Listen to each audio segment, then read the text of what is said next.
Light is a pattern of energy that moves through space.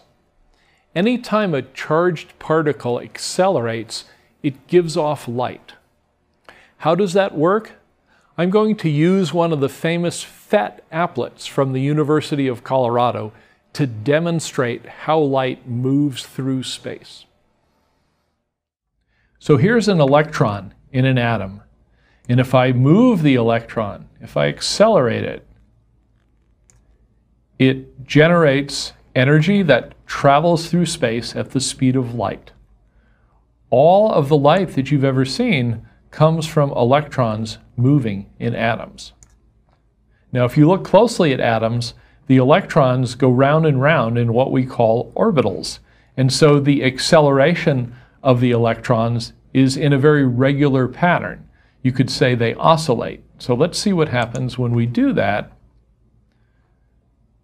When the electron moves in a regular pattern, there's a pattern of energy that goes through space, and that pattern is light.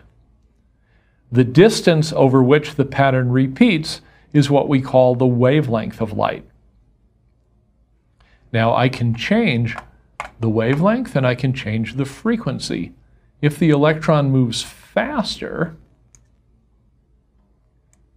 the pattern is going to repeat more often and the wavelength gets shorter. Did you see that?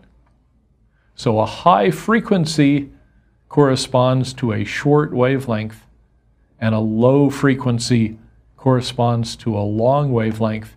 And that's where all the light that you've ever seen, visible light, and the light that you haven't seen, ultraviolet, infrared, and so on, gets generated by the motion of electrons in atoms. Higher frequency means shorter wavelength. Lower frequency means longer wavelength. Whatever the frequency or the wavelength, light always travels at the same speed.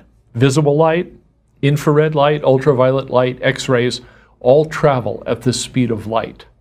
How often the pattern of energy repeats is called the wavelength.